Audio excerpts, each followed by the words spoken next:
Hey everybody, welcome back to RPG Imaginings. Today we're going to take a look at the Imperial Zoo for Warhammer Fantasy Roleplay by Cubicle 7. This is an example of a book that was probably one of the biggest surprises of me for last year. I had been following the Imperial Zoo since it was announced. I tend not to be a big fan of bestiaries or role-playing books that are just books of stats for monsters. And I had watched it through its development cycle, expecting that I wasn't going to like it, and it eventually, got through its print cycle and finally got to FLGS stats, and that's where I picked this up, and I started flipping through it, and I'm like, oh, wait a second, this is actually more interesting than I thought it was going to be, and I read through it, and I've absolutely loved it. So the Imperial Zoo is not like your typical monster splat book, and I'm really excited to share this because it's a really good example of how someone adding another layer of story to a book can really help make the book pop. So, are there monster stats in this book?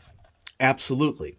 But this book is also has a great deal of fiction in it.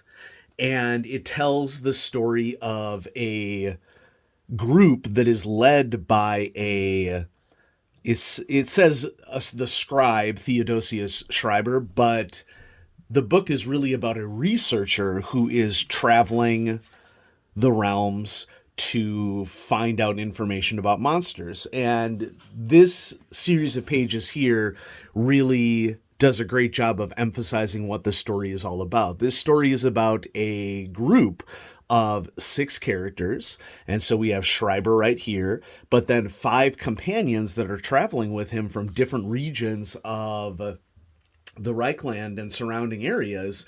And in the book, for each monster section, which you'll see in a moment, there are symbols that correspond to each of these characters that indicate sort of their perspective on the monsters or what happened. And throughout the book, the stories of these characters change.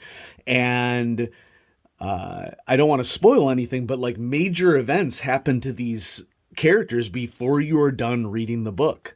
And I just found that to be a really exciting take on how to present creatures that you could use in a TTRPG session while simultaneously making it incredibly enjoyable for the GM, or if you could also use this as a source for players if you really wanted to, depending upon the nature of a game. And so you can see here that we have comments from the Druid and comments from the Dwarven Alchemist as we learn about the Great Stag as a creature in the Reichland.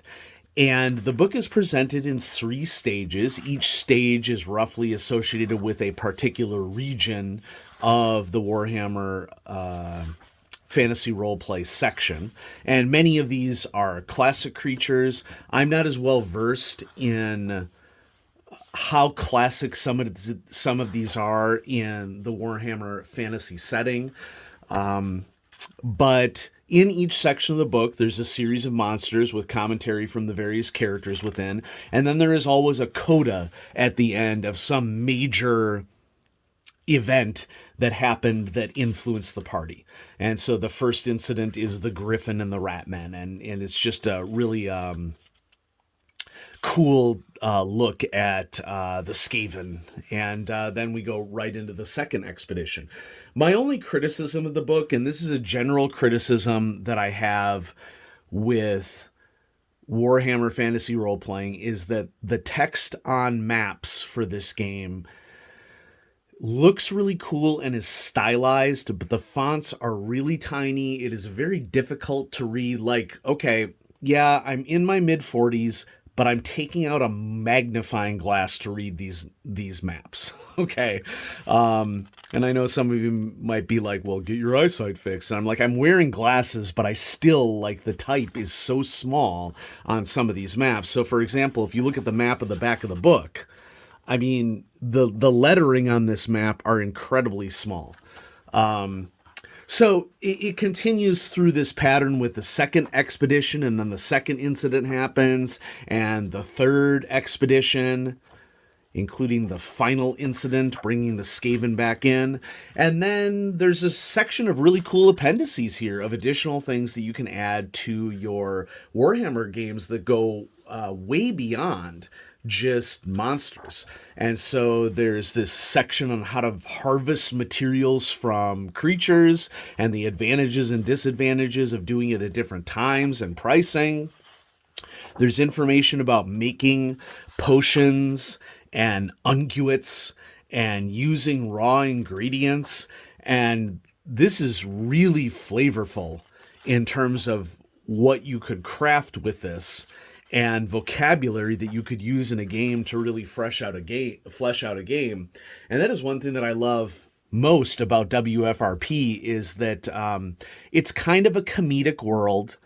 It is an extra world that is sort of based off of, in many cases, a quasi-German style of civilization. But the artwork is always really intense. Okay, so here we have a troll-like creature. This is just a lovely art piece. And there are various magical items, weapons, other unusual items. And then in typical WFRP fashion, there is a handwritten afterword. And so style-wise, WFRP books are just oozing with style. For me, it's really just a question of whether or not you can read the text on the maps and decipher some of the text on the handouts. I would really like to see Cubicle 7 offer versions of their handouts like Chaosium does, where you will get typed explanations for things, because things can be very, very difficult to read. At the end of the book, we have detailed character sheets and backstory information with secrets on every single one of the members of the party. And so this connection to like a whole party of characters that is on this mission to determine how best to investigate creatures of the realm is just really cool. And then it updates the nature of creature traits that are used in the game, and I think adds several of them to it. And then we have an index. So I was fully prepared before I picked up the Imperial Zoo off the shelf to hate it, and it ended up being the exact opposite for me. I think that the Imperial Zoo is a really creative execution of an interesting approach to role-playing books, where it is the antithesis of a typical bestiary. It includes so much more information and richness for storytelling and actual fictional story itself that is all linked to this party of adventurers that is traveling through the realm, and the story progresses throughout the book. The characters are affected throughout the book by events that are transpiring, and it is written into the text. So many people love the storytelling nature of WFRP, the richness of the world, the sort of tongue-in-cheek, how should I describe it? Gritty anti-hero style of WFRP, and the Imperial Zoo has those typical features dialed up in a really interesting framework, is what I would say. So yeah, I would recommend the Imperial Zoo as one of the better books that I thought that I wasn't going to enjoy for any role-playing game of last year, and I give it a 2 thumbs up. And so, yeah, check it out. You can order it on Cubicle 7's website, and it's available from FLGS's. And so, yeah, check it out. Have a good day, everybody.